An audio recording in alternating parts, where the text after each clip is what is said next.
ಅಣ್ಣ ಏನ್ ಬೇಕಿತ್ತು? ಅಣ್ಣ ನಮ್ಮ ಹುಡುಗಿಗೆ ಕೊಡ್ಬೇಕಿತ್ತ ಬೊಂಬೆ ಎಷ್ಟಾಗುತ್ತೆ ಅಣ್ಣ? ಇದಣ್ಣ ಹುಡುಗಿಗಾದ್ರೆ ಅಣ್ಣ 1100 ಆಗುತ್ತೆ ಅಣ್ಣ ಒಂದೇ ಒಂದು ಹಾಡು ಕೇಳಿಸ್ತೀನಿ ಅಣ್ಣ, ಬೇಜಾರು ಮಾಡ್ಕೊಳ್ಳಲ್ಲ ಅಂದ್ರೆ. ಯಾವ್ದಣ್ಣ? ಸರಿ ಕೇಳಿಸ್ರಿ.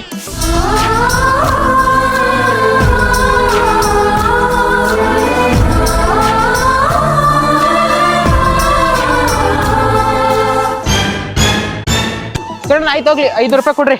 ಅಣ್ಣ ನಿಮ್ಗೇನು ಬೇಜಾರಿಲ್ಲ ಅಂದ್ರೆ ಇನ್ನೊಂದು ಹಾಡು ಕೇಳಿಸ್ತೀನಿ ಅಣ್ಣ. ಸರಿ ಆಯ್ತು ಹೋಗ್ಲಿ, ಕೇಳಿಸ್ರಿ, ಅದು ಆಗಾಗ್ಲಿ ನಿಮ್ದು. ಆಯ್ತು ಹೋಗ್ಲಿ, ಒಂದು 200 ರೂಪಾಯಿ ಆದ್ರೂ ಕೊಡ್ರಿ ಅಣ್ಣ. ಅಣ್ಣ ಇದು ಒಂದೇ ಒಂದು ಹಾಡು ಕೇಳಿಸ್ತೀನಿ. ಹಾಕೋಣ ಅಣ್ಣ, ಎಷ್ಟೊಂದು ಕೇಳಿಸ್ತೀರ ಹಾಡ್ನ? ಅಣ್ಣ ಪ್ಲೀಸ್ ಅಣ್ಣ, ಲಾಸ್ಟ್ ಅಣ್ಣ. ಸರಿ ಆಯ್ತು ಹೋಗ್ಲಿ, ಕೇಳಿಸ್ರಿ.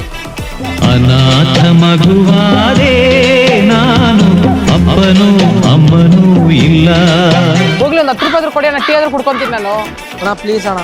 ಸರಿ ಆಯ್ತು ಹೋಗ್ರಿ, ಫ್ರೀಯಾಗೆ ತಗೊಂಡೋಗ್ರಿ. ಹೀಗಾದ್ರೆ